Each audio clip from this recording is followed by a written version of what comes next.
I call this meeting of the Davenport Community School District Board of Directors to order.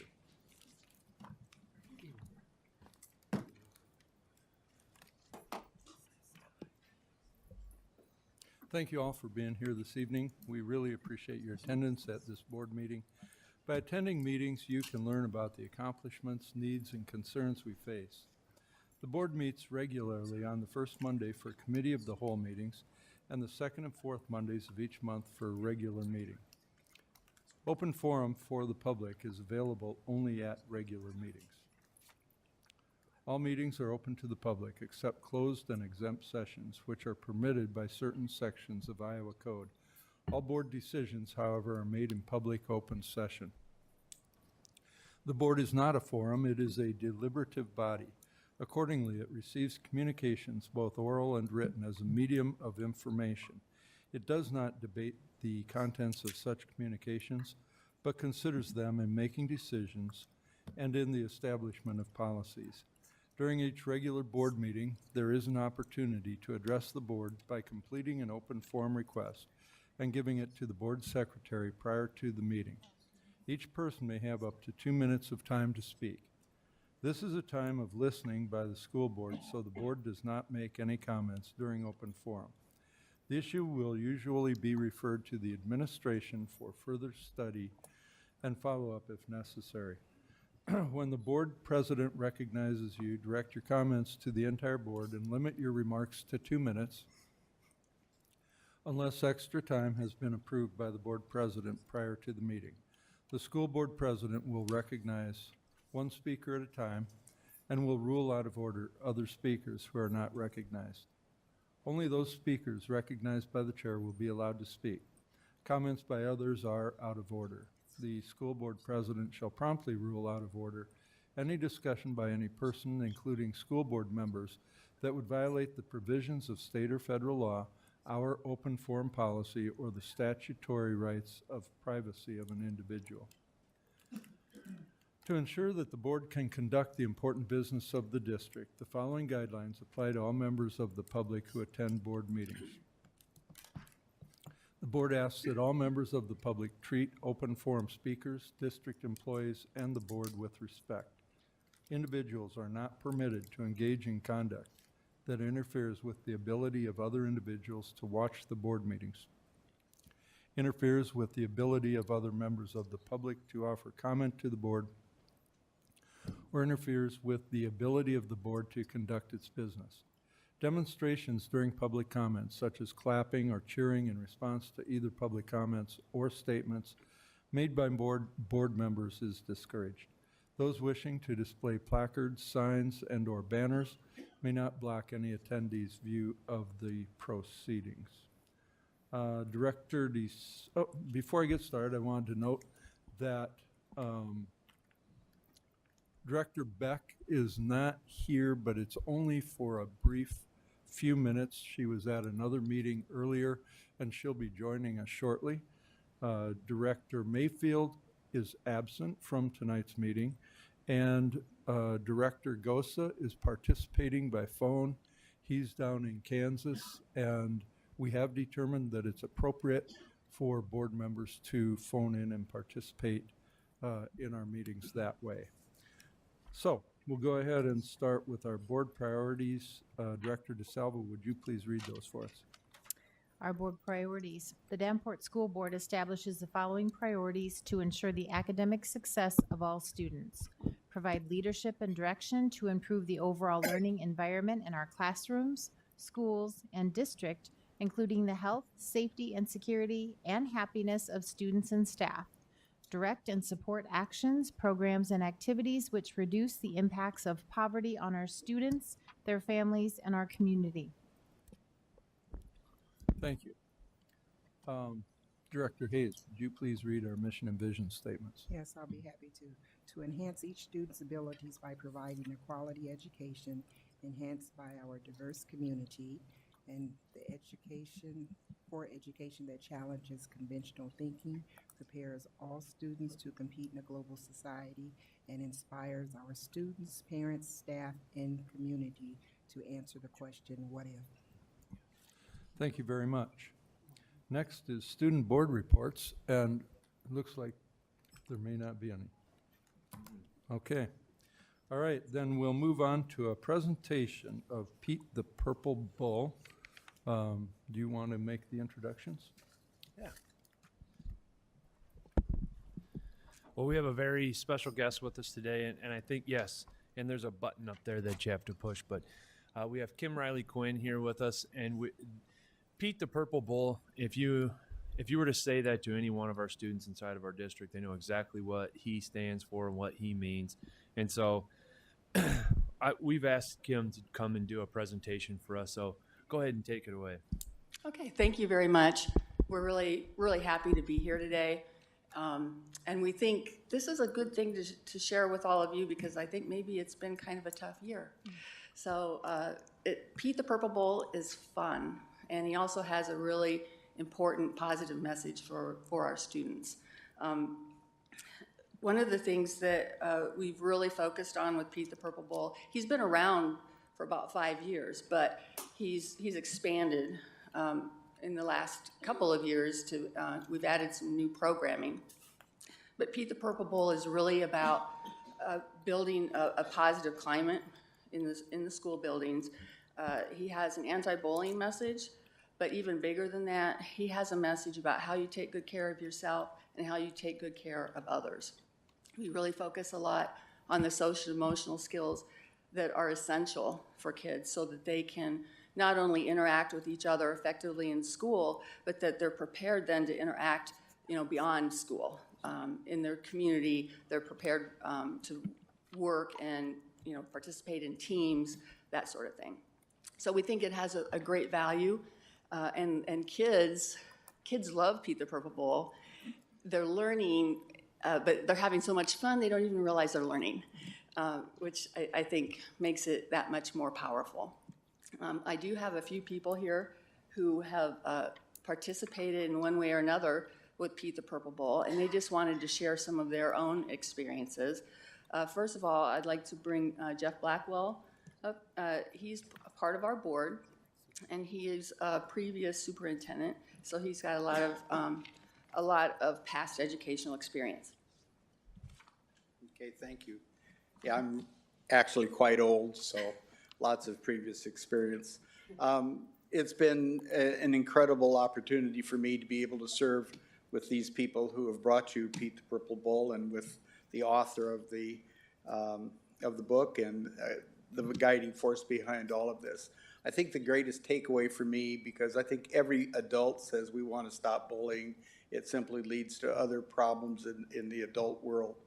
But what's so great about this is kids get an opportunity to know that they're protected. Kids get an opportunity who are bullies to know that there are other people watching. It's interactive. It gives permission to stop it. And I'm very, very pleased to watch it as it grows and goes beyond your district into other districts and the other communities. And I think it's going to be an incredibly powerful thing that all started right here through to the vision of some people that you're going to meet here in a little bit. So 100% endorse this opportunity. Thanks. I would also like to bring Miss Iowa up. This is Michaela Hughes Shaw.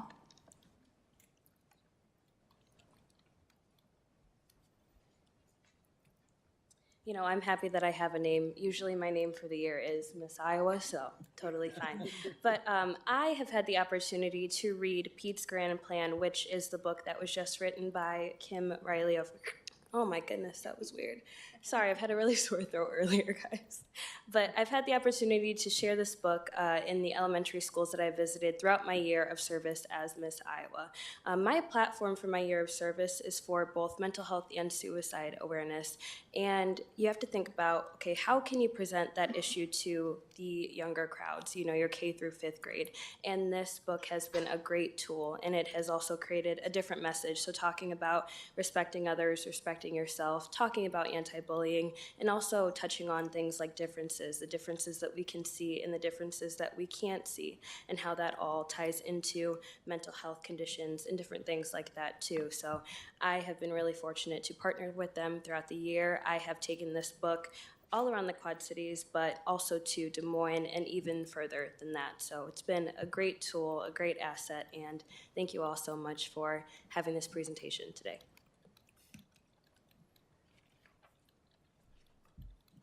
And last but not least, someone that I think you all know, I'd like to bring Andy Myrick up.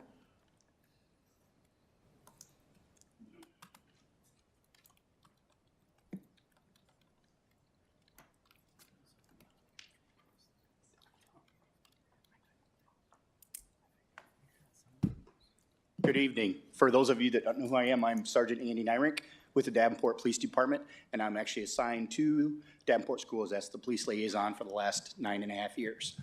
So one of the things that our department does and that I do a lot is we go out and participate in our elementaries in reading to the students. There's two good programs. There's a World Read Aloud Day, and there's also Real Men Read. And in the past, I was always looking for books that would have a good message, kind of maybe with a little bit of a police slant on them. And then I'm very good friends with Reuben Moore, who's sitting back there, and I knew about his involvement in Pete the Purple Bull, and then he was very excited when this book came out, and he shared it with me, and it's a great message. It's easy for the kids to relate to, and coming from a police officer, when they listen to the story, hopefully they're listening a little bit more. When I read it to the 5th grade kids, I kind of dig in a little bit deeper because I'm telling them they're getting ready to go into intermediate school next year. There's going to be a lot more social media activity, a lot more pressures. I talk to them about how bullying isn't just what you say to people, it's when you get on social media and you're doing things, and to let them know that when they start using social media for that, that can impact them years down the road when they go to get a job and they want to work with the Davenport Police Department for the Davenport schools, and we start doing a background investigation and we see that they've said terrible things about people and their social media history can really cost them a good job. So it's just a good way to relate to the kids. And I know that I just read at Wilson last week, and they actually bought enough books for every classroom there. So. Thank you, Andy. And what really warmed my heart when he was talking about the students that he's presenting to, we really originally thought it was an audience of K through 3 because it's, you know, written in rhyme form, sort of cartoony. So it was really nice to hear that the 5th graders, they took that information and were able to relate it to some of their personal experiences. So, which is wonderful. We are planning to have some lesson plans completed by August. And I think all of you have sort of an outline in front of you of what that will look like for the book. We really want to focus on all the areas, the social emotional skills, so that they're not only learning those skills and how to implement them, but we also want the lesson plans written so that the core reading and writing requirements are covered, so that they get everything all in one package. So we're excited about that, and those will be coming out the first part of August. I don't want to spend a whole lot of time on the PowerPoint because we were so excited to have speakers come, and I know you have a lot on your agenda. I just wanted to share some of the pictures that we have of Pete out in the schools. This is some pictures from McKinley and Fillmore, Jefferson Elementary.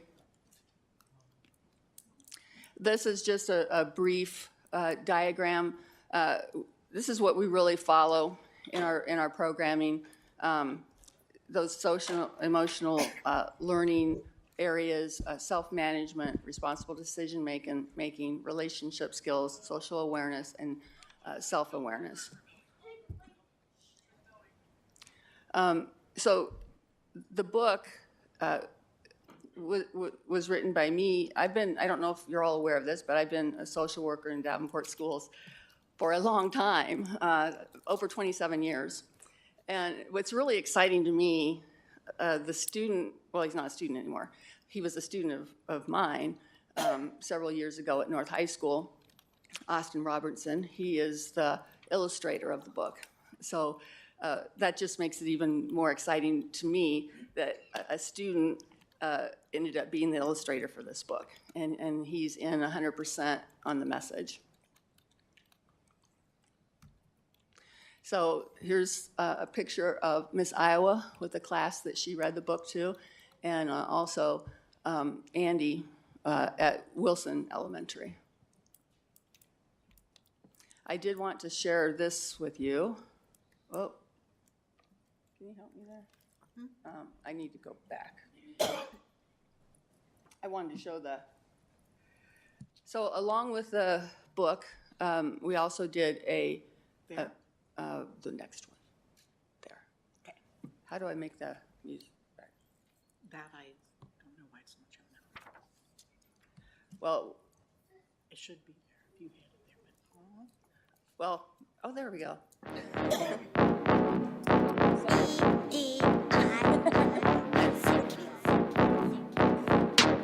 Yeah, yeah. Who you with? Who you with? The posse. The posse. The posse. They tryna get with the posse. 1 and a 2 and a 3 and a 4. Pete the purple bull and your boy on the floor. You know that we do this like never before. Switching up the flow so you never get bored. When I was a young and I was getting bullied, I was getting made fun of like you wouldn't believe. It was like a game to them, always ready to win. Didn't want the fame their stories would bring. It was like a poison, something would get a doctor. I would see them posting ready for the laughter. All I hear is voices only getting louder. They were getting hungry, guess who was the chowder? So let's get it, yeah, get it. If you with the posse, then let's get it. If you with the squad, then yeah, let's get it. 1, 2, 3, everybody turn up. The posse. We also need to make sure that students understand how they're expected to treat each other here at Faraday School. Bullying is never acceptable. Did I tell you what happened at school today? My teachers, peers, and friends have made some changes. Yay! Bully free, my friends. It's the new golden rule. I'll soon be in your world, knocking on doors.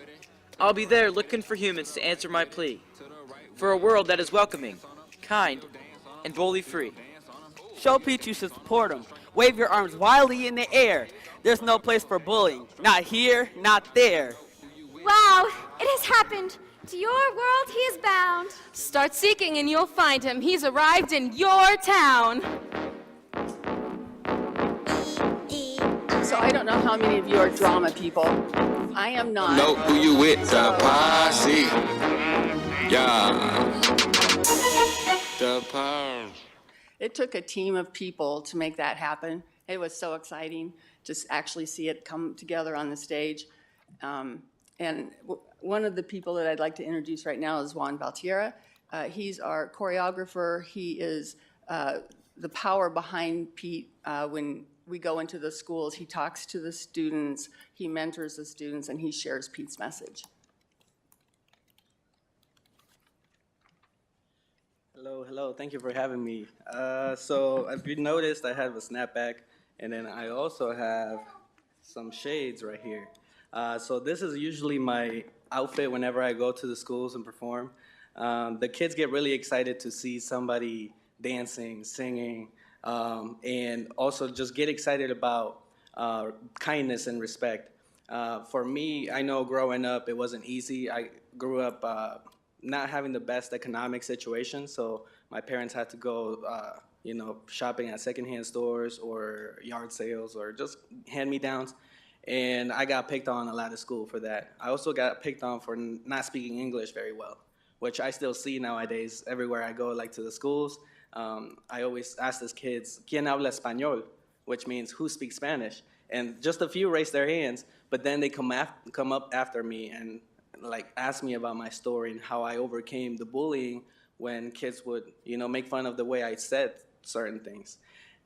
Me speaking in front of you is a great thing for me because it took me to overcome that fear, to be able to be here and to be able to stand up for the kids who don't have a voice.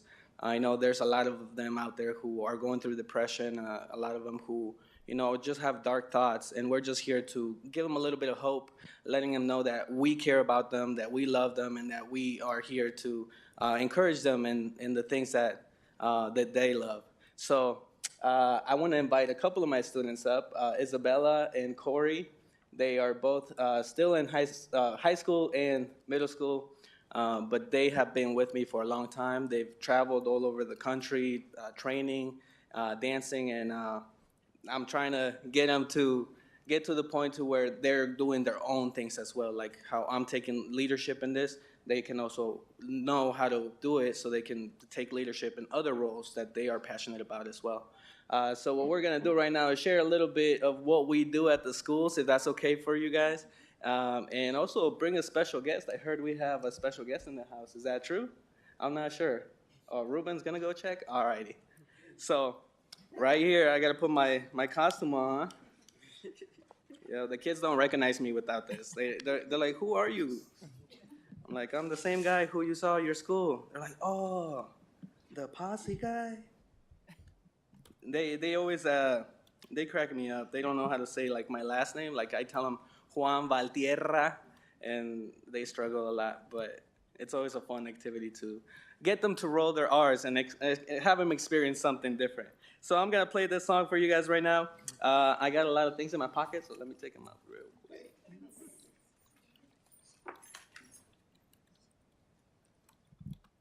All right, here we go.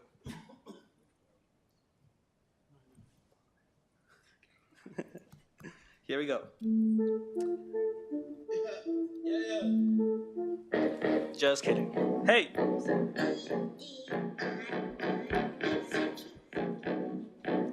Hey! Yeah, yeah. Who you with? Who you with? The posse. The posse. The posse. They tryna get with the posse. 1 and a 2 and a 3 and a 4. Beat the purple bull and your boy on the floor. You know that we do this like never before. Switching up the flow so you never get bored. When I was a youngin', I was getting bullied. I was getting made fun of like you wouldn't believe. It was like a game, so them always ready to win. They didn't want the fame, their stories would bring. It was like a poison, someone get a doctor. I was sitting posing, ready for the laughter. All I hear is voices only getting louder. They were getting hungry, guess who was the child? So let's get it, yeah, get it. If you with the posse, then let's get it. If you with the squad, then let's get it. 1, 2, 3, everybody turn up. The posse, come and rock with us, come and rock with it. The posse, yeah. The posse, everybody come and get with the posse. Now to the left with it, to the left with it, to the left with it, to the left with it, now to the right with it, to the right with it, to the right with it, to the right with it. Now do your dance on them, do your dance on them, do your dance on them, do your dance on them. Now strike a pose, there you go, strike a pose, there you go, strike a pose, there you go, strike a pose, there you go. Now let them know who you with, the posse. Yeah. Say let them know who you with, the posse. Yeah. The power.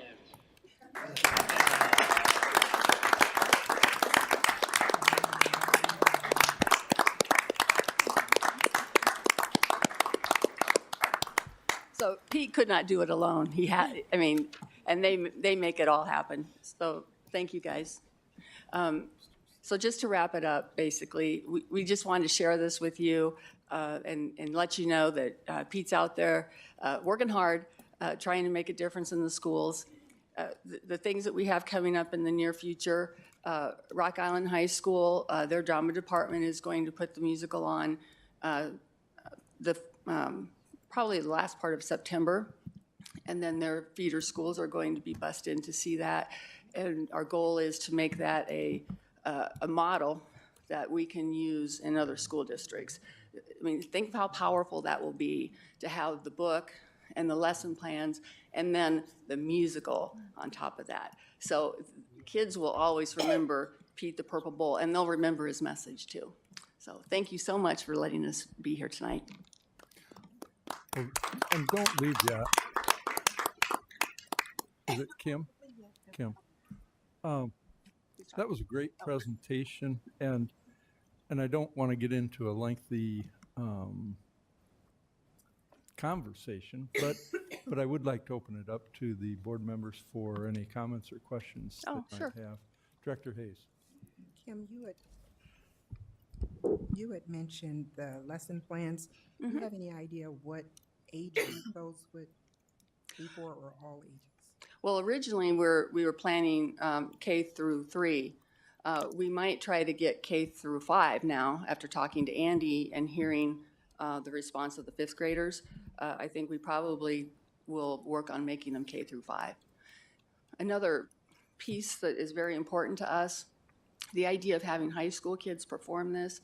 You know, we're always struggling with ways to talk to older students about these issues, because, you know, although Pete's very cool, they're not going to think he's that cool, you know, at that age.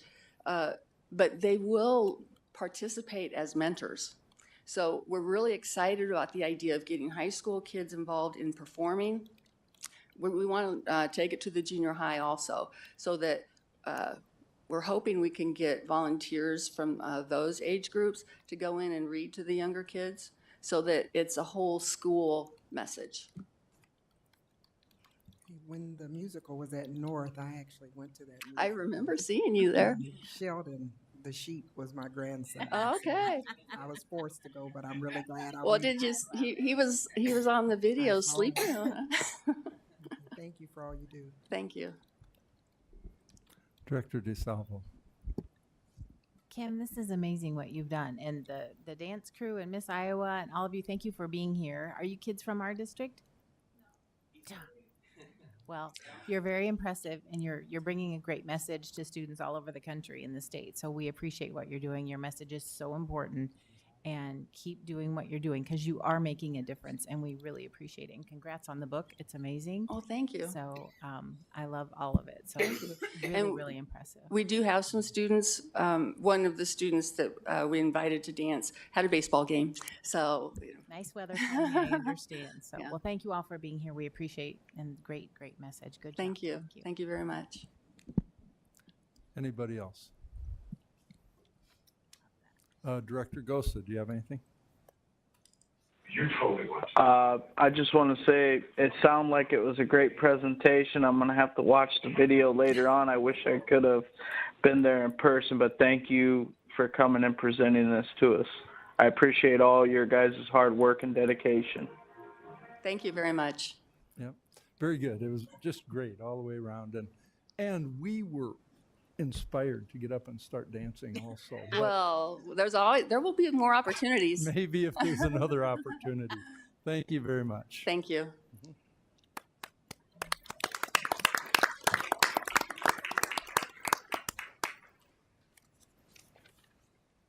All right, we'll move on to board reports. Are there any? Director DeSalvo. First, I would say that Director Potts and myself had our monthly meeting with city council members, and we have a memorandum of understanding developed that I will be sharing with the board. First, I'll run it through President Johansson, but we're making really good progress there, and really feeling good about our relationship with the city and things that we can do together to improve the city, improve schools. So it's going very, very well. So really happy to report on that. And then I would like to read a statement about the status of the superintendent that we have hired. So an update, on April 12th, the Board of Educational Examiners, the BOEE, denied Dr. Kowalski's request for a waiver. The BOEE does not consider St. Mary's the college where Dr. Kowalski obtained his superintendent certification a regionally accredited school. After learning this, Dr. Kowalski began working with Loyola, the college he obtained his doctorate degree from, to determine what credit hours he has already completed toward, what is this about? Toward obtaining his superintendent's license in Iowa. Dr. Kowalski contacted the state of Illinois to inquire about licensing requirements. Their research showed that Dr. Kowalski already had an administrative license in Illinois that allows him to be a superintendent. The General Administrative Type 75 license endorsement was granted to him by the state of Illinois in 1999 as a result of degrees obtained through Loyola University program studies. The Illinois license specialist advised Dr. Kowalski that he could reactivate his license after paying the reactivation fee, which he has done. The state of Illinois has reactivated his general administrative license endorsement with an expiration date of 2024. The Loyola University official who completed the Iowa program institution form that was submitted to the State of Iowa Board of Educational Examiners was unaware that Dr. Kowalski had completed his general administrative endorsement through Loyola. After learning this, the official completed a corrected form for the State Board of Educational Examiners indicating Dr. Kowalski's completion of Loyola's regionally accredited credit-based superintendent program. It is possible that the Board of Educational Examiners will find deficiencies in Dr. Kowalski's updated Iowa superintendent application. They may not accept some of the classes that he has taken from Loyola, which would require him taking additional courses before July 1st. Dr. Kowalski has gone through a lot of work. He's a highly educated man, and I'm happy to say he's here in the audience tonight, and I would invite him to the podium to share a little bit more detail of this situation. Thank you, Dr. Kowalski. Good evening, everyone. I've taken a number of leadership courses in my life, but not one of them has prepared me to follow a purple bull. So I'm not quite sure how we move forward from that one. But my congratulations to Kim, as well as all the partners associated with Pete. The social emotional development of our students is mission critical. So congratulations on all of that good work out there.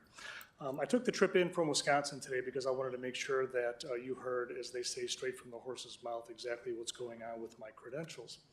And as you heard last week, the Iowa board did not deem my Wisconsin certification program to be regionally accredited. That was Plan A. I moved on to Plan B, and in front of you, I don't know if we've passed out, Yes. They have that. So I wanted you to have all the documents that I've been supplying to the Board of Examiners. The first and foremost is a document that shows my Illinois certification. I have a professional educator's license from Illinois, which has a general administrative endorsement, which allows me to be a principal, superintendent, director, or whatever administrative position would be allowed or you could conceive of in Illinois. That license does expire in 2024. So that's the first document that you have there. The second document, as Director DeSalvo mentioned, is an updated and corrected form from my program director at Loyola University, which is an acknowledgement that not only did I complete my doctorate credentials at Loyola University in the School of Education, but I also completed their superintendency program and received my endorsement through Loyola University, which is a regionally accredited and nationally accredited university, which should get us over that hurdle of regional accreditation that first came through. Now, one of the things that I had asked Loyola to do on my behalf is, seeing as how my credentials were from 1999, and don't do the math because I feel old enough already, so just kind of figure out where that is. But the reality of it is I asked the program director at Loyola if there was someone who was beginning that program right now and wanted to become a superintendent, what courses would be required of them as opposed to what was required in 1999.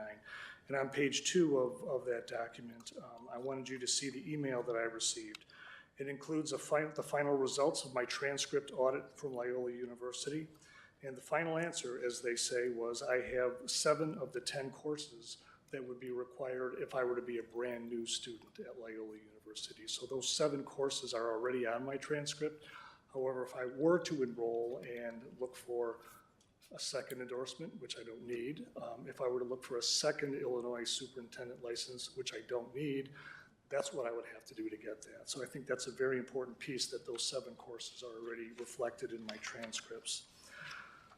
The next document is actually an email from the Board of Educational Examiners, the consultant, the investigator by the name of Greg Horstman. And here's where we need to find the disconnect, because I had forwarded my Illinois superintendent license.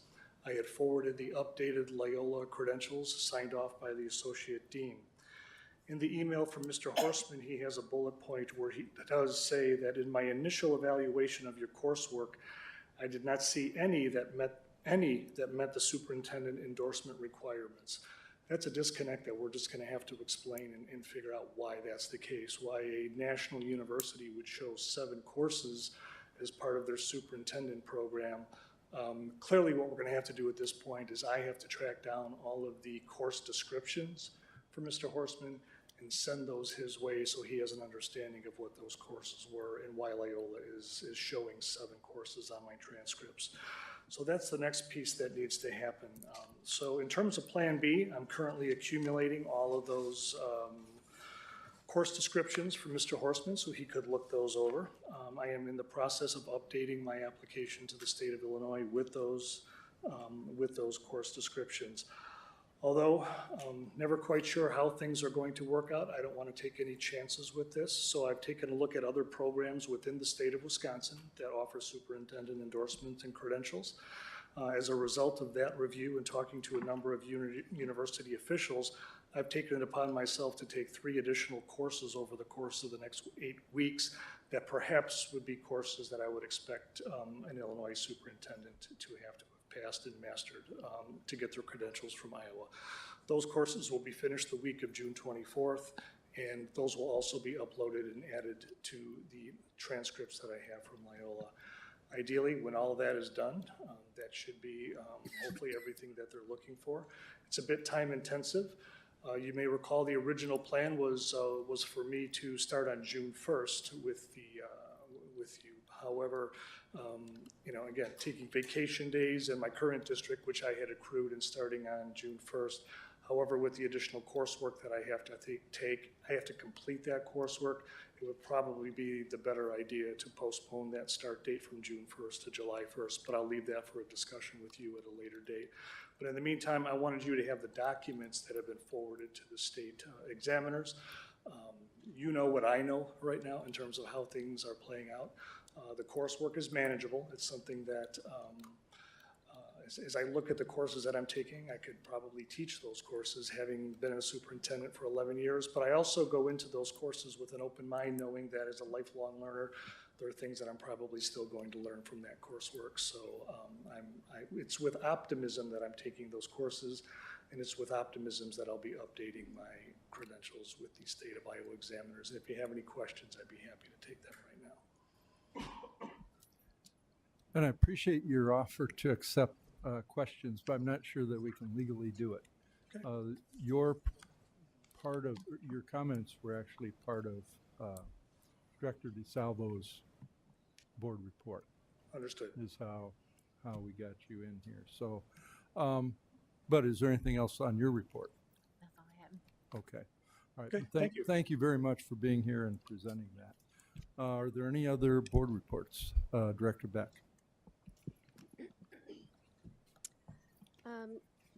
I just wanted to state that with some negative publicity, I, as a board member, am looking forward to moving toward a district that is a model for reducing disproportionality. Even though this is a problem throughout the nation, I don't see why we can't tackle it in Davenport. Just because we don't know the root causes doesn't mean we can't get started. And just to give you guys an idea, I have previously, I don't know, about a month ago, put in a board request that the policy committee begin to look at the discipline policy in light of restorative justice practices, because we know that that is one avenue towards reducing disproportionality.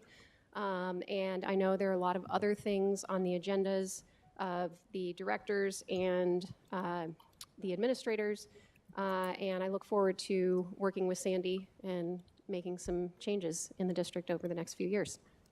Thank you. Thank you very much. Director Hayes. In the last couple of weeks, I've attended a couple track meets for the district. I also attended an equity meeting and the race exhibit at the Putnam Museum last week with the interim superintendent, one of the associates, and the principal. I do feel that this was a starting point for district leaderships and a worthwhile event for everyone in our district to take the time to attend. In no ways does it clearly define some of the current struggles. However, it does give a snippet of history. And also thank you for the invitation for inviting us. I was, however, disappointed that we did not make the time for the discussion at the end as was stated on the agenda. I'm not sure if it was by design or clearly due to a lack of time, but nevertheless, I do feel that it would have been extremely beneficial for all in attendance to discuss what we saw in the exhibit.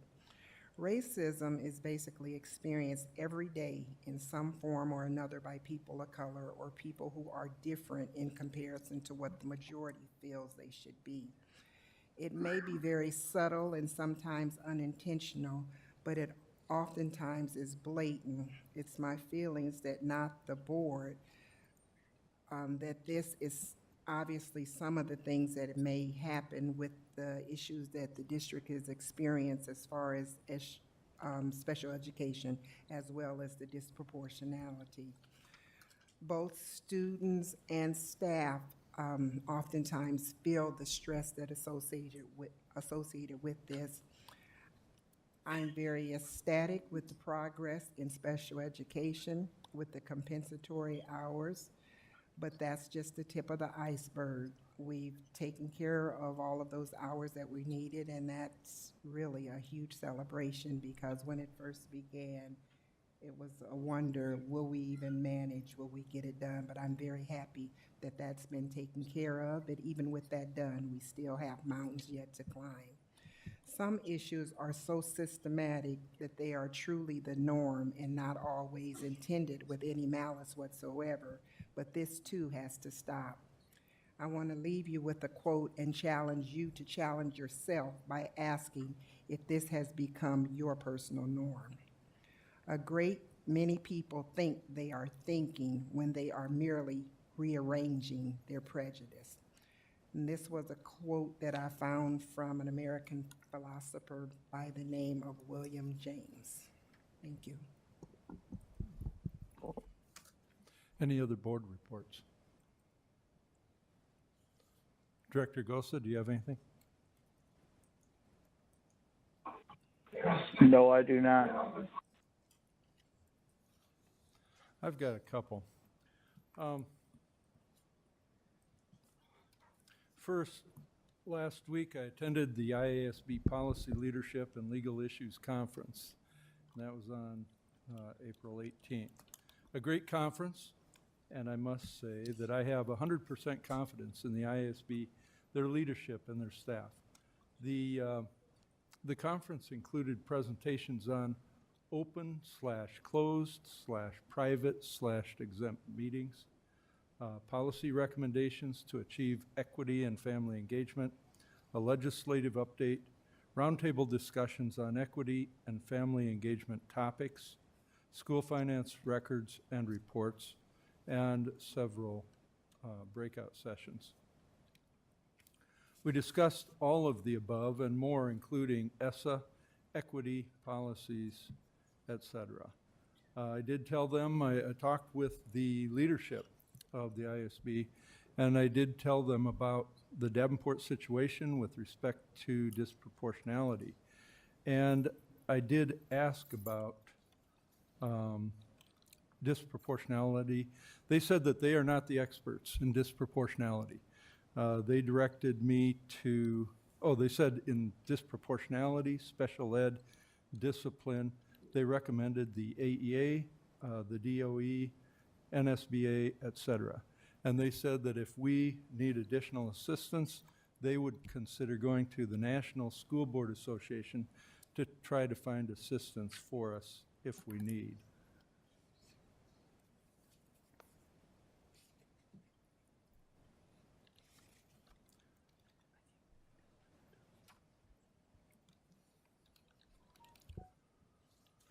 You know, the past several months,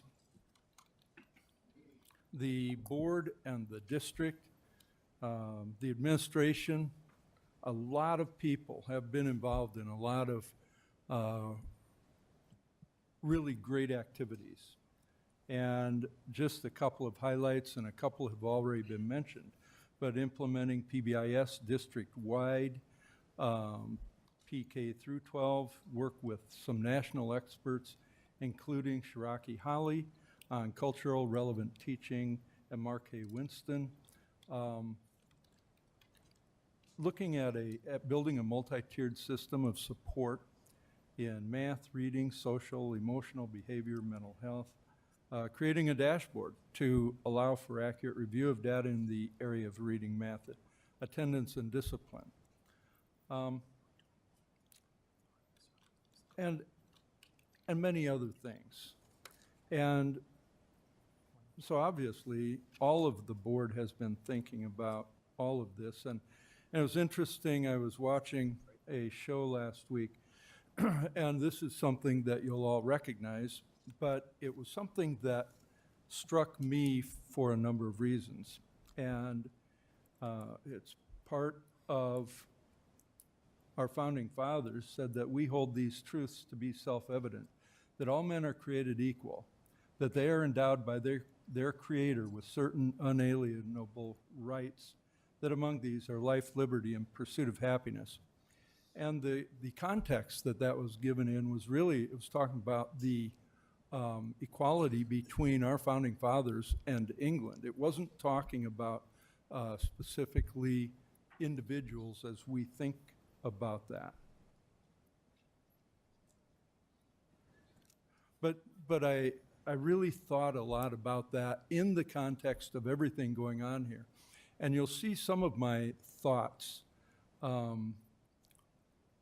as I try to discuss it. And I'm going to start out talking about recently, and I will say that I'm disturbed, this is a personal comment, that people have been able to completely misunderstand my comments and to suggest that I do not believe disproportionality exists in our district. That idea, when I saw that, I said, that idea has never even been in my head. And so it's hard for me to understand how people would interpret that. I have tried to determine much more about disproportionality. I've probably spent 20 hours trying to find out more about it, trying to study it. How can we do a better job? What does it mean? What are the causes? All of these. And certainly, my asking questions should not be misinterpreted as meaning that I don't believe that disproportionality exists in our district. So to be clear, I wanted to make a few statements. Number one, disproportionality exists in our district. Let me say it again. Disproportionality exists in our district. And I hope that this cannot be misinterpreted. So I'm going to say it a third time. Disproportionality exists in our district. Disproportionality exists in our state. It exists in our nation. There are a number of causes for disproportionality. Our district will eventually eliminate disproportionality. This will take a while, but will be led by the district and board leadership and will require assistance from many others, including the NAACP, the Department of Education, IASB, parents, families, maybe even legislators.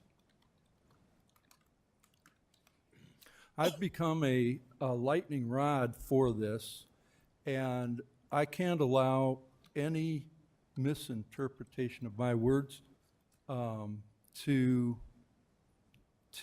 delay our processes in addressing disproportionality.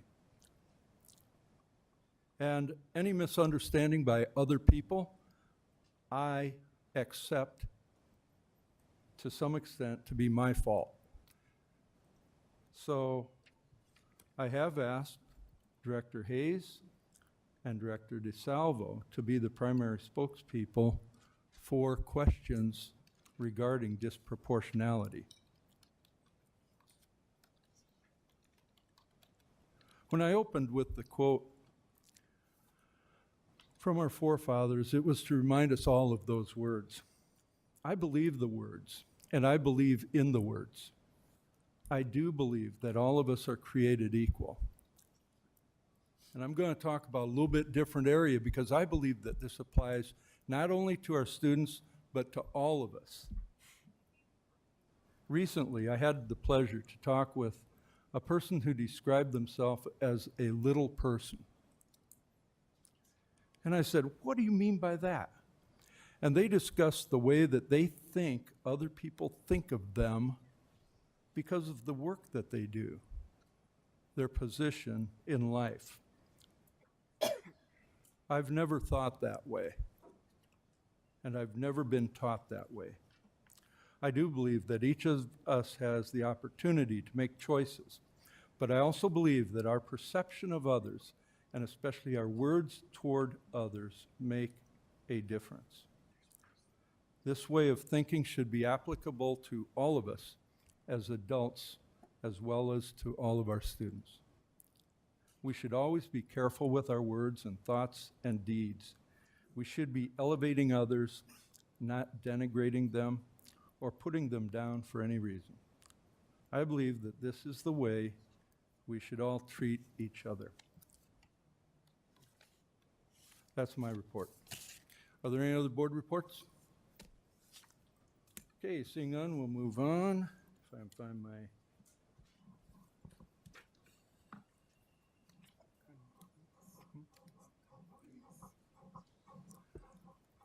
Upcoming events, Director Potts, would you please read those for us? Yes. April 23rd, Tuesday at 6 p.m. We'll start the retirement dinner at the Radisson in Davenport. 6 p.m. is social hour, 7 p.m. is dinner. May 1st, Wednesday, 3:30 p.m. There's a policy meeting in the Executive Boardroom, Achievement Service Center. May 6th, Monday, 5:30 is the Committee of the Whole meeting in the Jim Hester Boardroom. May 9th, Thursday, 6 p.m., dual enrollment graduation from Scott Community College at the Tax Slayer Center in Moline. May 13th, Monday, 6 p.m., regular board meeting in the Jim Hester Boardroom. May 27th is Monday, is a holiday, schools are closed. May 28th, Tuesday, 6 p.m., regular board meeting in the Jim Hester Boardroom. Thank you very much. Next is open forum, and we have several. I think I counted them earlier. I think there are about 7. Open forum is a time for members of the community to give input at a board meeting regarding school district issues or concerns. Individuals who want to speak should fill out an open forum request and give it to the board secretary prior to open forum. The board will not act on any issue presented during open forum if it was not published as an agenda item. The Iowa Open Meetings Law prohibits action on any issue that is not on the agenda. The president will set the amount of time allowed for individuals to speak during open forum. The board asks that no charges or complaints be made against individual employees of the district or community during open forum. Remarks that reflect negatively on the character or motives of any person will be called out of order. So we'll start. And everybody will have 2 minutes. You'll come up to the microphone, give us your name and address. And I'll just read the first few. We'll start with Lori Yankee, Carrie Dugan, Vanessa Wolfell, and Jason Smith. Why don't we start with those 4? And then we've got a couple after that. We'll start, Lori.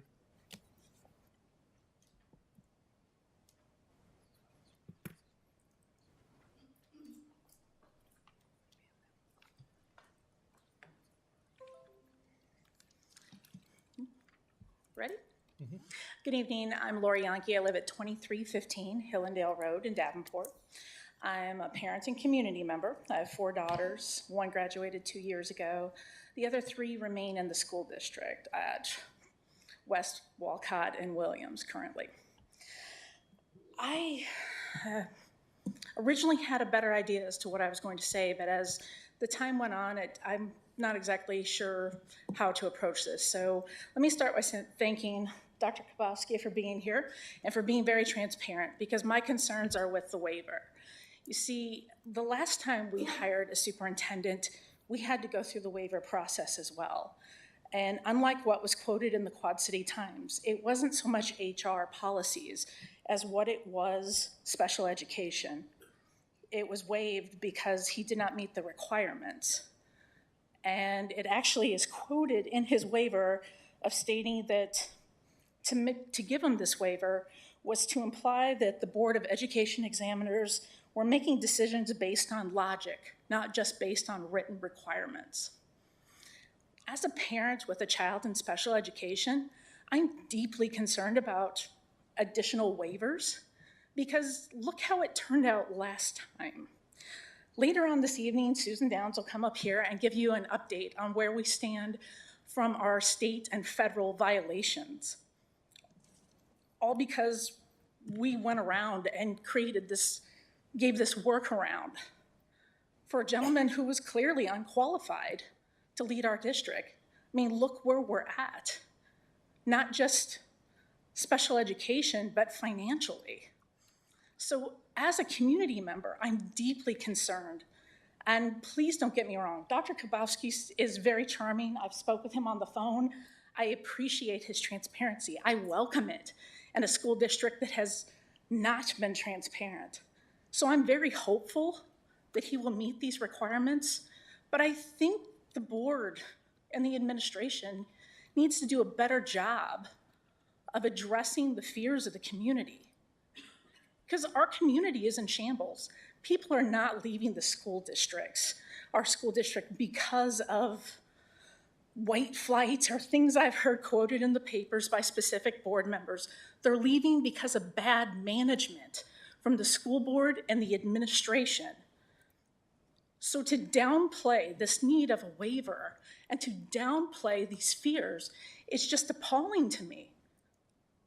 And I'm just at a loss because we're just trying to avoid making another bad decision.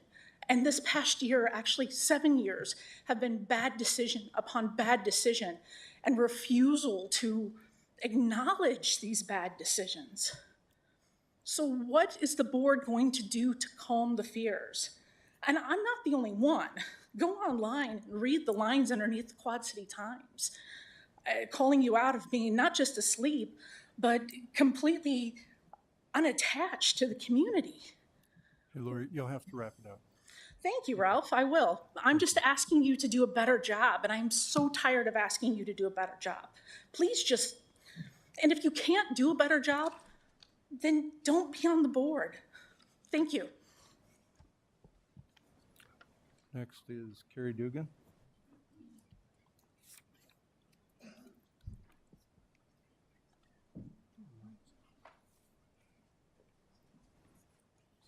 Good evening, I'm Carrie Dugan, 630 East Colorado Street, Davenport, Iowa, and I am here tonight to talk about special education. I saw some changes in the last couple weeks that I really wanted to make note of. Director Hayes, you have done a complete turnaround, and I want to thank you for that. You originally told us that we were blowing this out of proportion, and I can see that you have done the work to talk to people, and you understand that the racism and ableism in this school district is real, and I appreciate that. Director Beck, you have done a lot of talking to people. I appreciate that. Director Gosa, if you can hear me, I know that you've done a lot of work listening to people, and I appreciate that. That's what it's going to take, people listening to the parents, people listening to the community. Unfortunately, not all of us are doing that. We have a variety of leaders who are still adamantly refusing to listen to parents. We have leaders that are continuing the hostility towards parents, as you guys saw in the policy meeting last time. We can't have that. We need leadership change. We need to let Director Hayes step up and become a leader here, and we need you to step down, sir. Thank you.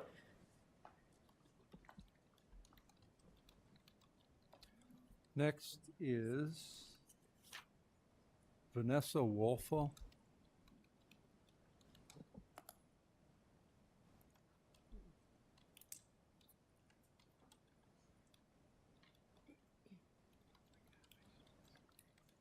Hi, my name is Vanessa Wolfel, 3408 College Avenue, formerly Vanessa Hooksema. I'm a 2005 graduate of Davenport Central.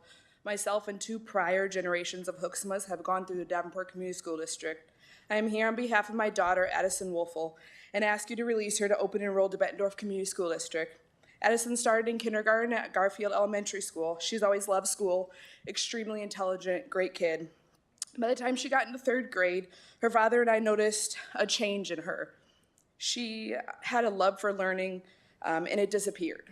It wasn't just one event that happened. It was multiple things happening in the classroom that weren't addressed. Disruptions, interruptions, kids screaming on the floor, on the tables, so on and so forth.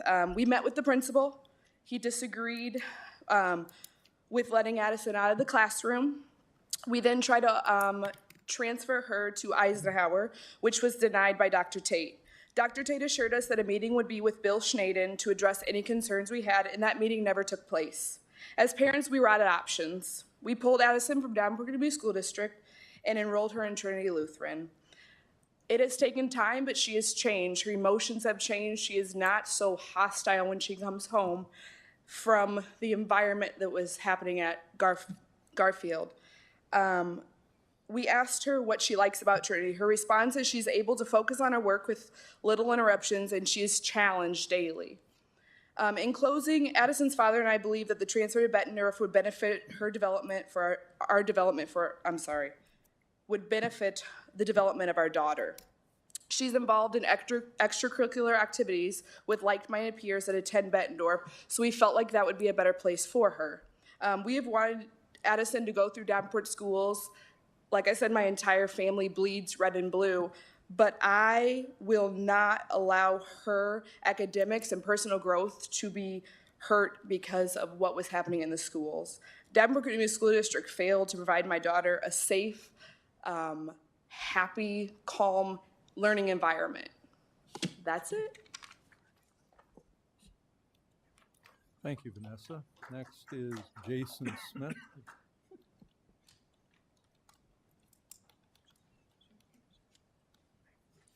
Good evening. My name is Jason Smith. I live at 2604 East 34th Street Court in East Davenport. I'd like to thank the board for allowing me time to speak regarding your vote to consider appeal to the denial of open enrollment request for Jonah and Joel Smith, my sons. Their mom and I have been active members of the Davenport community with a strong desire to invest in children's lives. Their mom previously served as the director of the Davenport Schools Foundation, working tirelessly to raise funds to enhance educational experiences for all children in Davenport schools.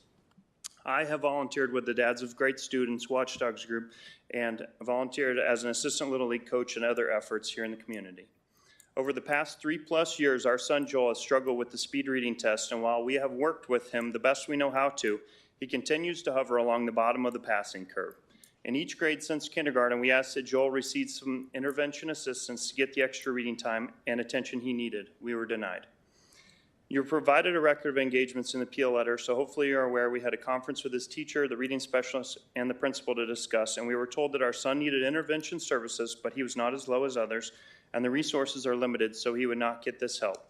Now, in the middle of 3rd grade, he has finally begun receiving reading intervention services as it became clear that he is falling far enough behind that he will not meet the minimum standards. We need a school system that has adequate resources to catch Joel up so he is not continuing to fall behind.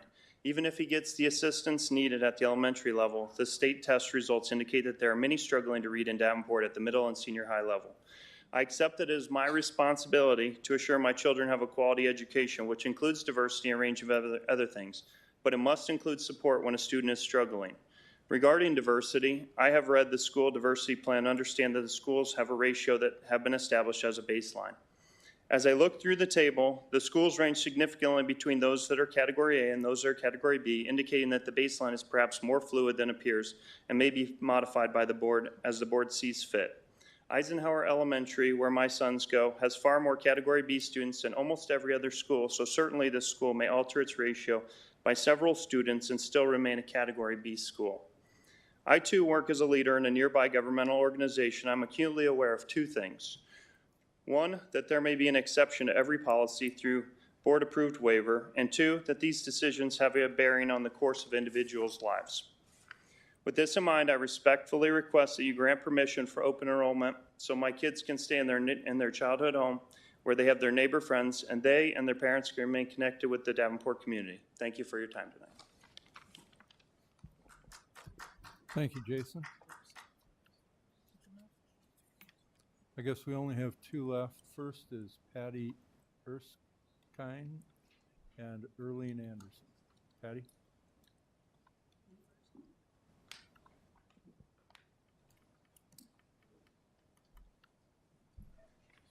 Hi, my name is Patty Erskine, and I live at 3715 165th Street, Bluegrass, Iowa. I am an employee at the Davenport Schools. Our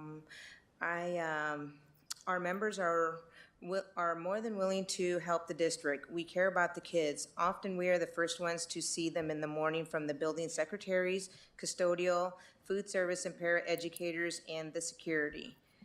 We many times see the students before the teachers even do. We do what we do not for the money, because I'm not getting rich by this at all, but because we truly like what we do in our jobs. We are trying to help where we can to make sure both the students and our members have some security that will enable us to continue to do what we love with the students that we care about. If making a smaller wage increase and helping to implement cost savings will help, we are willing to step up and do it. Thank you for your time. Thank you, Patty and Erlene.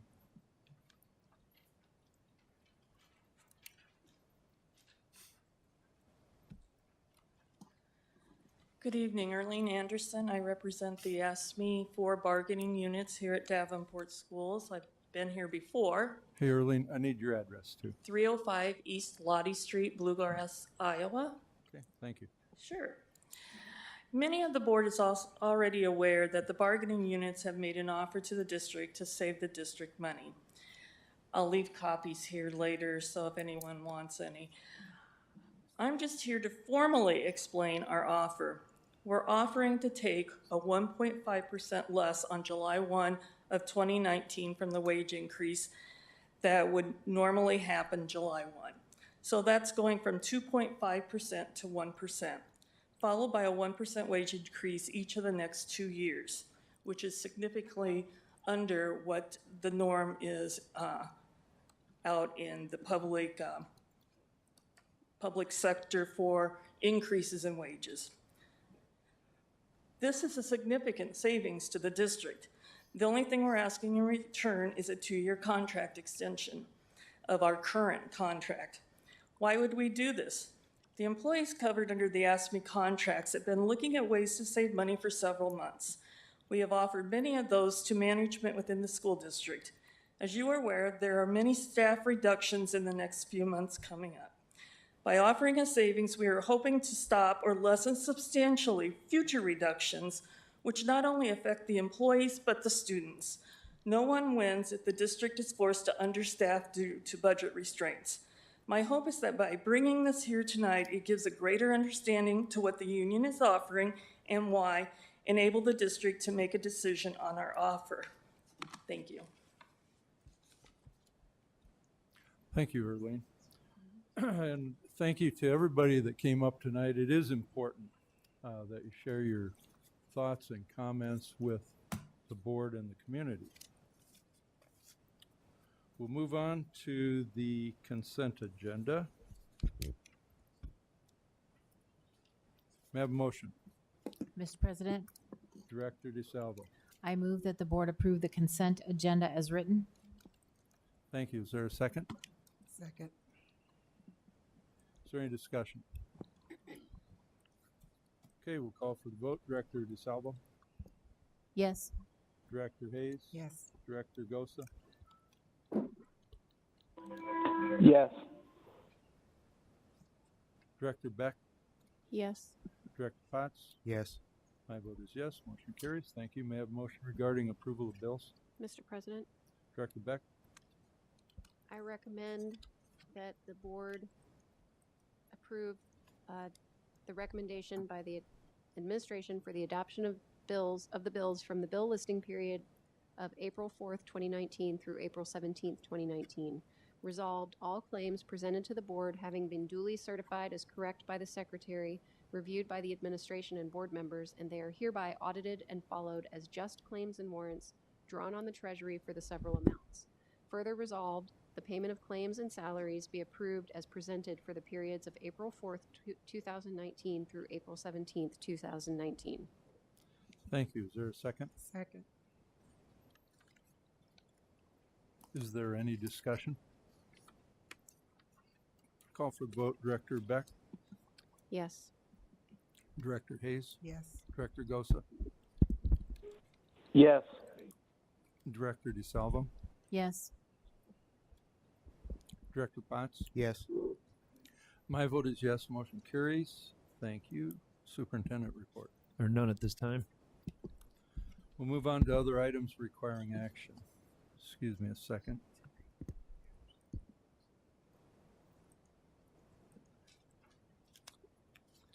All right.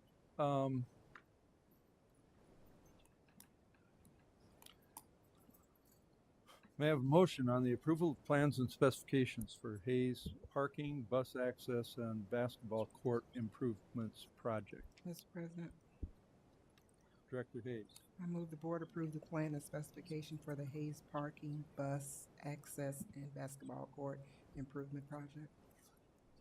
Thank you. Is there a second? Second.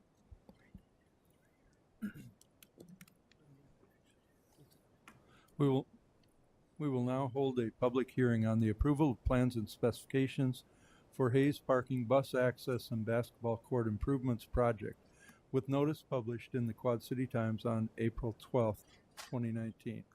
Anyone wishing to speak on this item, please step forward to the microphone, state your name and address for the record. Seeing and hearing none, I now declare the public hearing closed. Is there any additional discussion on this matter? All right, we'll call for the vote. Director Hayes. Yes. Director DeSalvo. Yes. Director Beck. Yes. Director Gosa. Yes. Director Potts. Yes. My vote is yes. Motion carries. Thank you. May I have a motion regarding approval of bid for Williams Air Conditioning in the Kitchen project? Mr. President. Director, was it Director Hayes? Director DeSalvo, I apologize. I move that the board approve administration's recommendation for the lowest responsible and responsive bid of Shebler Company of Bettendorf, Iowa, and the amount of $288,000 for the Williams Air Conditioning in the Kitchen project. Thank you. Is there a second? Second. Is there any discussion? Director Hayes.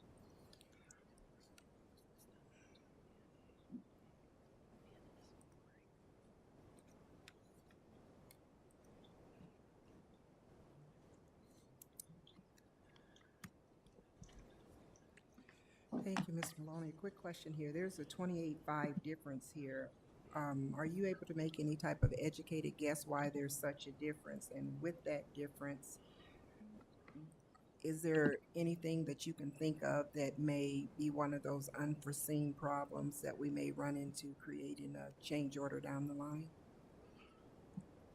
I don't believe so. I think that we've spent enough time in preparation for this project to understand just exactly what we're up against. It ended up costing more than we originally thought, and we put some additional work in to understanding the current conditions and so forth.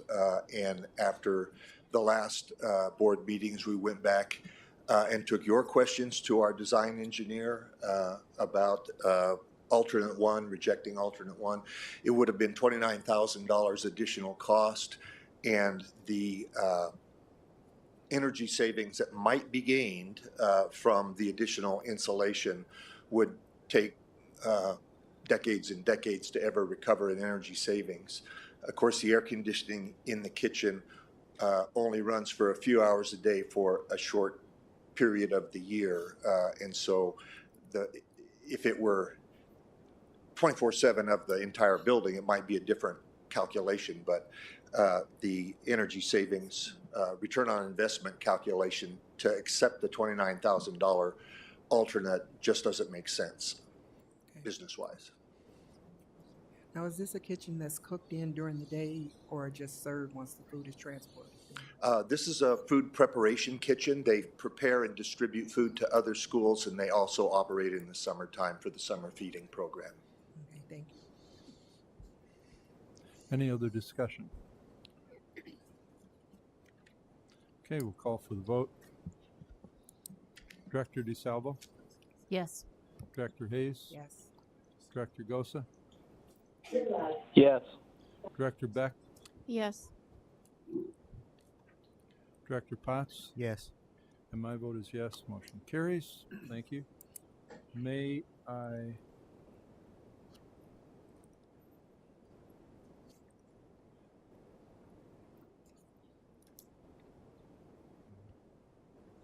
have a motion regarding open enrollment denial appeals?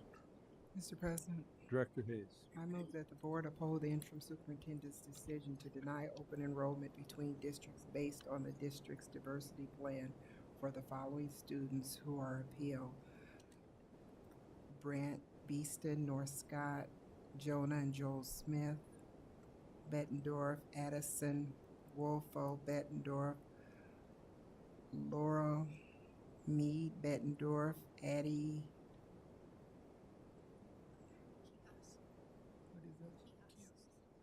Kehas, Bettendorf, Peyton Smith, Bettendorf, Samantha Rim, Iowa Virtual Academy, Destiny Collins, Bettendorf, Riley and Caden Turner, Bettendorf, and Alvia and Jeffrey Logue of Iowa Virtual Academy. Thank you. Is there a second? Second. Is there any discussion? Director DeSalvo. After having read all of these letters, I hope that administration would take some of these comments and get a hold of these families and talk about places that we could improve the services that were provided to these families in the past. I hope that that would be done. We heard tonight from several parents that follow-up was not done as should have been, and I would request that the administration take that and contact those families. Is there any additional discussion? Director Hayes. After reading the letters myself, I was also moved, and it basically makes me sad that parents of 13 students are wanting out of the district this year for various reasons. I personally feel as parents that we know what's best for our children, and we should have the right to send them anywhere we want to go. However, unfortunately, they were denied due to not meeting the criteria set forth in our policy.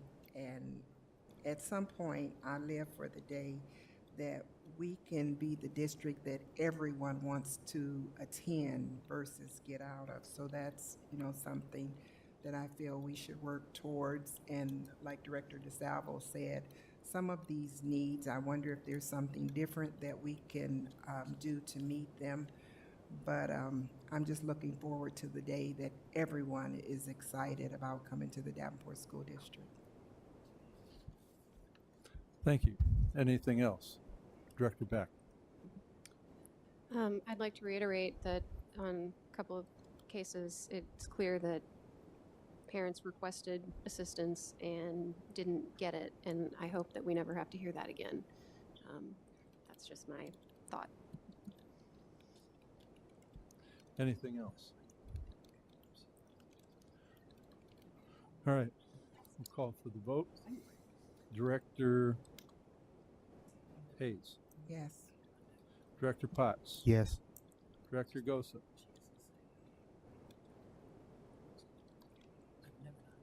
Yes. Director Beck. I actually know two of these families personally, and so I feel I need to abstain from the vote.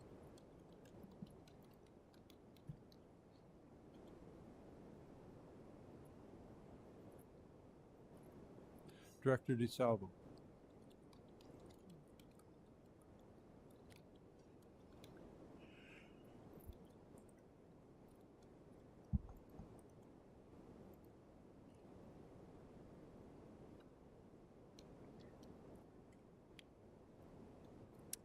Yes.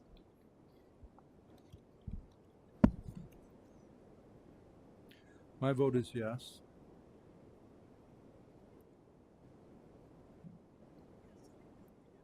Motion carries.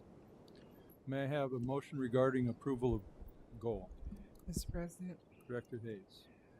I recommend the board approve a goal for the district, the board, and administration that disproportionality be eliminated as soon as possible. Thank you. Is there a second? Second. Is there any discussion? Director Hayes. With this, I feel that it's a very worthwhile goal for the entire district. However, I really feel, I can't even explain how I feel about it, but it's kind of disgusting that we have to set a goal just to be kind to people. So I do support the goal itself, but I do not support the fact that we had to set it out there individually just to be recognized when it should be automatic. Any other discussion? Director Beck.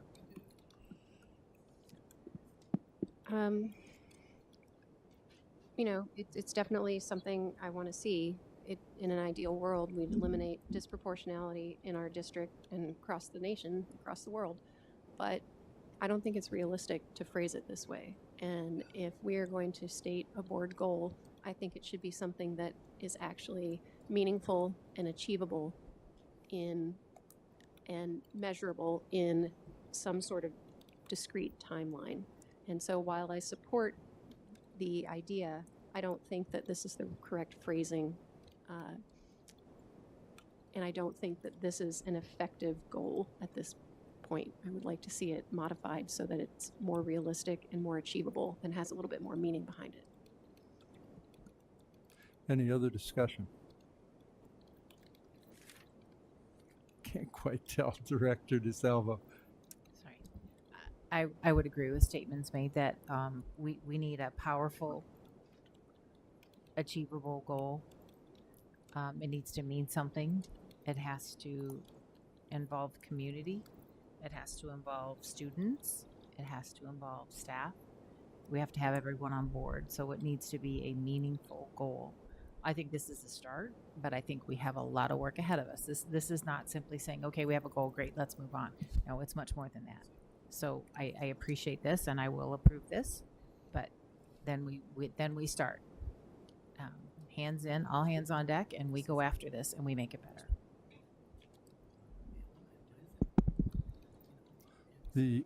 Director Potts. Yeah, I kind of agree with what's being said, but I think the goal is stated, it becomes the goal, and then later is when we will come in and put in the timelines for the various areas that we need to address. I don't think we sitting here can just say timelines, because we've been told about the disproportionality in special education that it could take a long time to work through that process to eliminate that kind of disproportionality.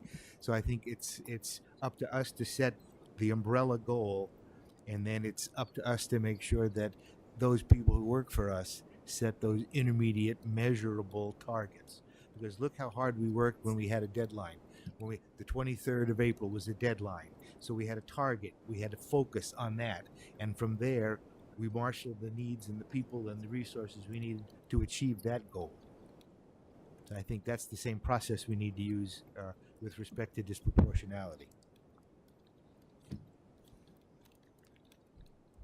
Any other discussion?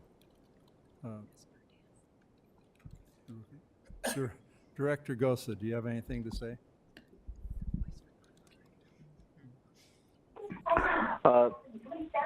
Just that I agree with everything that was said.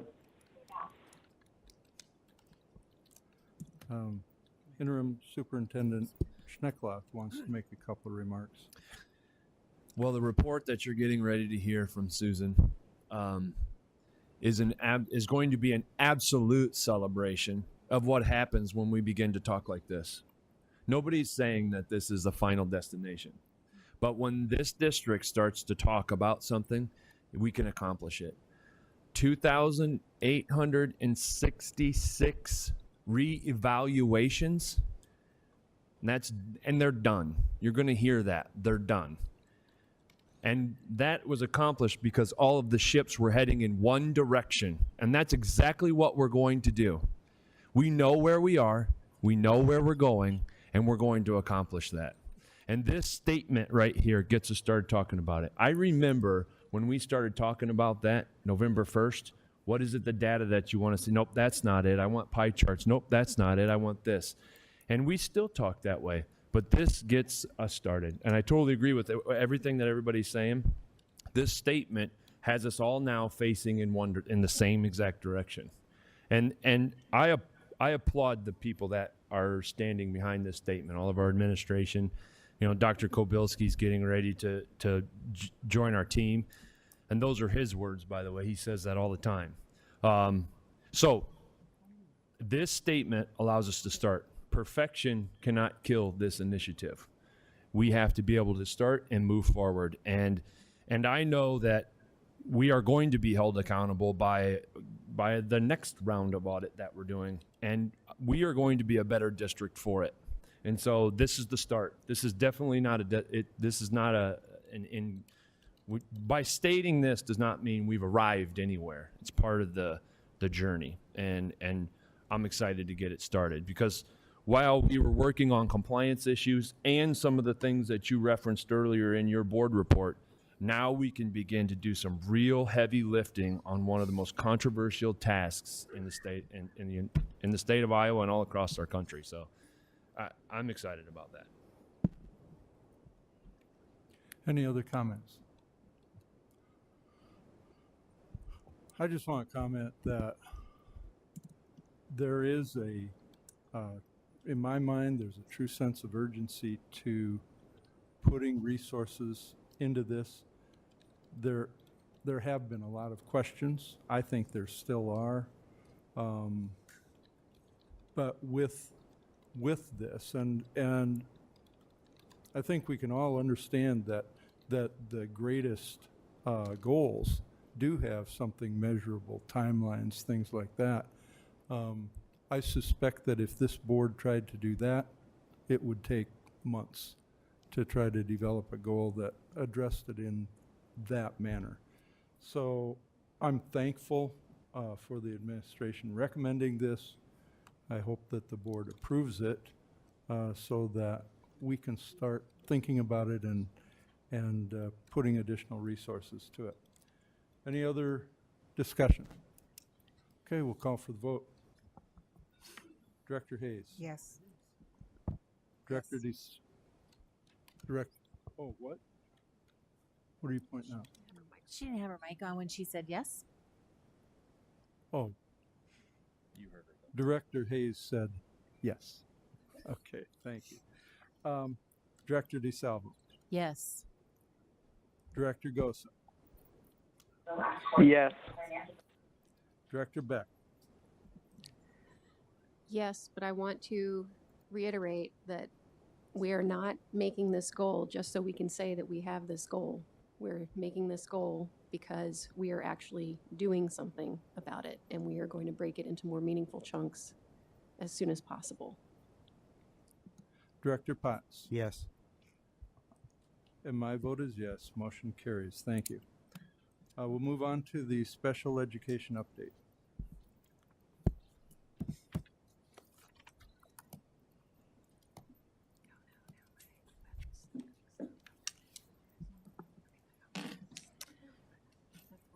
Nope, I get it though. I got it.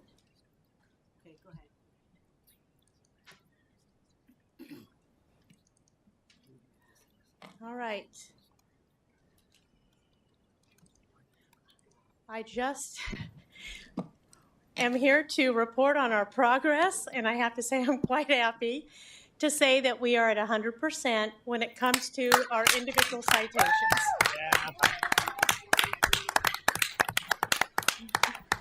This was a lot of work for all of our staff in our buildings and AEA, and they were troopers.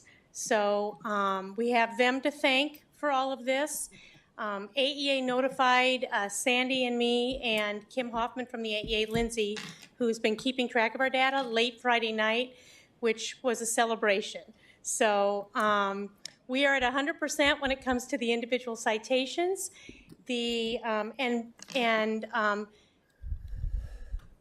to take us to the comp ed. So we have now 311 students that have been identified as being owed compensatory ed. You're seeing that I came up with two different percentages here, which I hadn't done before, but this came out of a discussion last week. I normally had been doing the percentage of students who were owed compensatory ed out of the original 2,866 citations. But in that 2,866, 861 were the letters that we sent home, which didn't require a discussion of compensatory ed. So if I take those 861 letters out, it looks like we're at about 15% of the students, after we met on them, were owed compensatory ed based on some of the decision-making that we had made the prior years.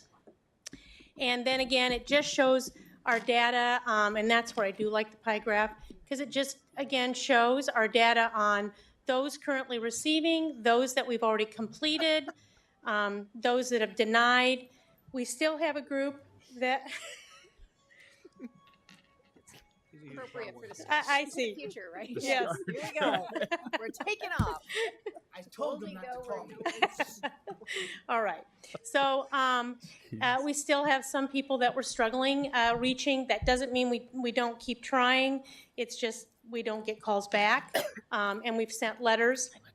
But we feel really good about the direction we're going. I suspect the 311 may go up by a few students, because although all the meetings have been held, we still are waiting on some paperwork on a couple of them to see if they qualify for compensatory ed. But it would only be by a couple. We have a serious norm violation. I can see that.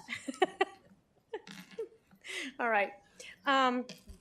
Again, we've done the individual citations. We're still continuing to move forward on the systemic stuff, and that included the disproportionality, but it also included some of our practices that we have worked very hard to provide training on this year, but we need to continue to do that and keep working with our staff, because old habits die hard, and we need to make sure that we continue to make changes and do what we need to do for our students. Any questions? Before you entertain questions, I'd like to just add a couple of things. And Mr. Decker is in the back of the room, and he is the chief of the AEA. And I know you said this, but the staff inside of our buildings, we need to continue to say this. They have been paramount to any success that we've had in both the holding meetings, but also in the support services that are provided to our district. So it's much appreciated, Mr. Decker. Thank you very much. Yes. And to think about this work that where we are right now in our journey, because for us to think that we've arrived anywhere is a mistake. But for us not to celebrate where we are is also equally a mistake. And we know that we have somebody that's going to hold us accountable and is going to be there and be a liaison to the state. And so in this effort, Sandy, I want to say, thank you for holding us to the fire. And we know that you're going to continue to do that, but also as a collaborator in this process of where we are right now. And so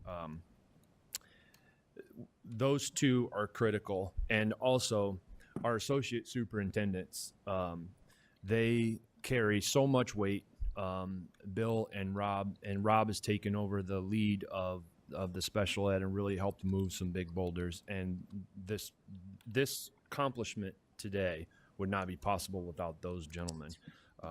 And so just thank you to those people that are doing that work and helping accomplish it. This is a monumental task that has been done. Now also, Susan Downs, you've stepped up and done the work of 3 people, and you are appreciated. Thank you. Thank you.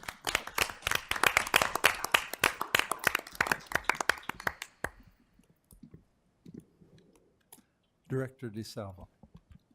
Congratulations. Thank you. This is a huge milestone. And this is a milestone, and we're going to have many more. We know that. But this is incredibly significant, and I don't think the people in this room that are left, unfortunately, some didn't stay to hear what you have accomplished. But we are very proud of you. We are incredibly grateful for Sandy.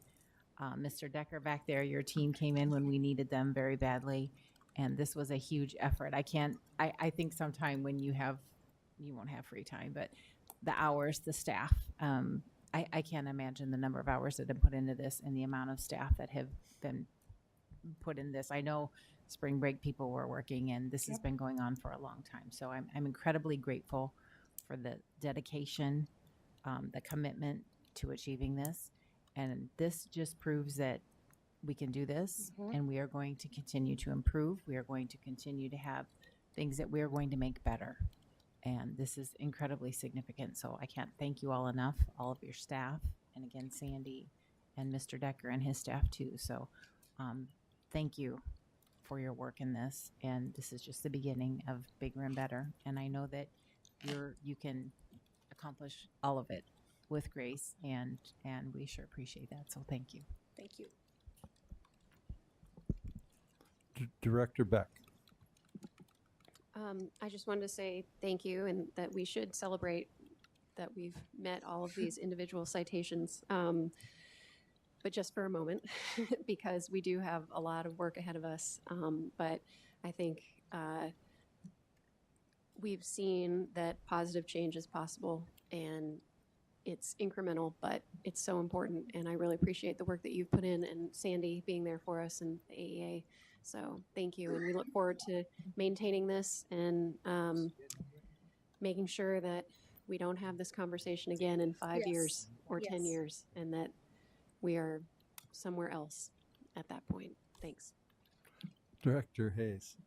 I just want to reiterate what's already been said, and this is quite the celebration. I know we did have some doubting Thomases amongst us, but we did work through that, and this is a very happy evening for me.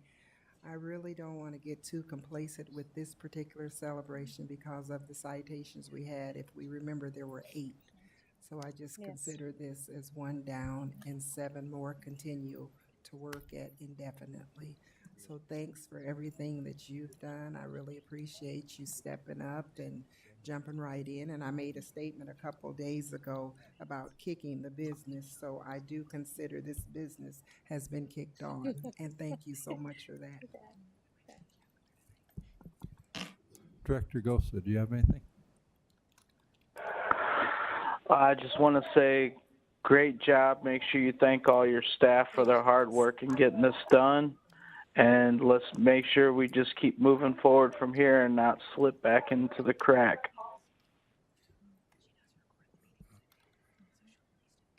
Anything else? You know, I'm almost speechless. And No. but not quite. Yeah, I just think so. The reason is that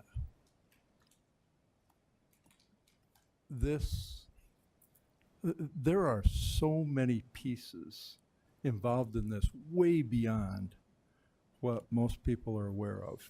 And certainly the audit, the citations were important. All of this work was important. There were countless meetings.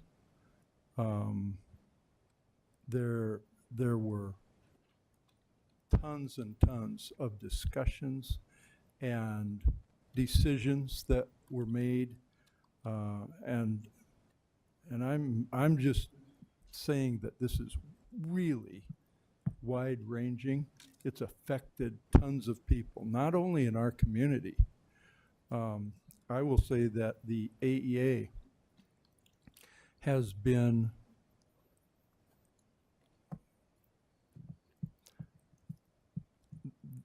the board of the AEA and the members of the AEA have not only participated, but they have been looking at what's going on here.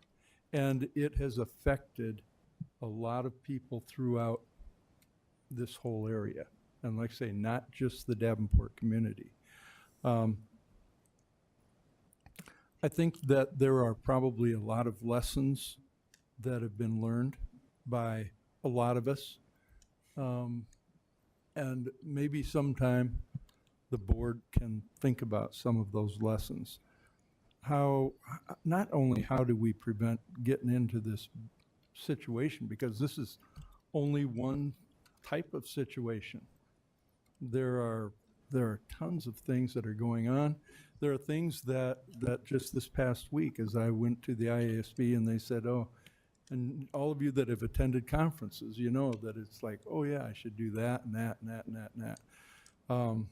So I hope that we take the time somehow to think about those things, to think about all of these other pieces, the whole ESSA, which is a whole nother thing that probably a lot of the board is not real familiar with. But I think it's appropriate that we've all thanked everybody that's been involved, the AEA, Susan, Sandy, and just so many others. I think of so many just in the AEA that I would name by name. But I also wanted to thank our interim superintendent, Schneckloth. And when the audit was done back January, and then we had a presentation of the citations on April 23rd of last year, and we had some various meetings throughout the year. And I didn't check to find out when his start date was, but I'm thinking it had to be around November 7th. I'm guessing. First. Do you remember? First. Oh, okay, so he'd been on duty for a little while longer than I figured before. Before he had to go before the state. But I think that like I say, there are just so many things, and I want to thank the board members for prioritizing this, for working with the administration to say we got to get this done. And I'm so thankful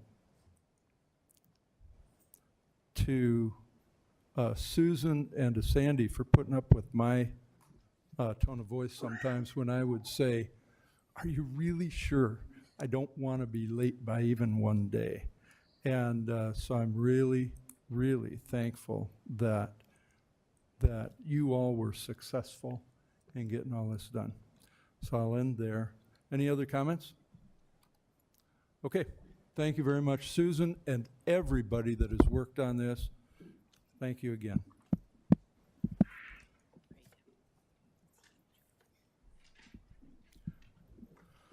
Are there any administrative reports? None at this time. I've got one board request here. Any others? This is board request from Director Hayes, dated today's date. An agenda item. I'd like the agenda committee to look at the savings offered by AFSCME and bring it for a vote at the May 13th meeting. Why are you requesting this agenda item? The district needs to consider the savings ASAP as it may be time sensitive. Is there a second? Second. When would you like this agenda item? May 13th, 2019 meeting. Thank you for that. And with that, I would entertain a motion to adjourn. So moved. Is there a second? Second. All those in favor say aye. Aye. This meeting is adjourned. Thank you.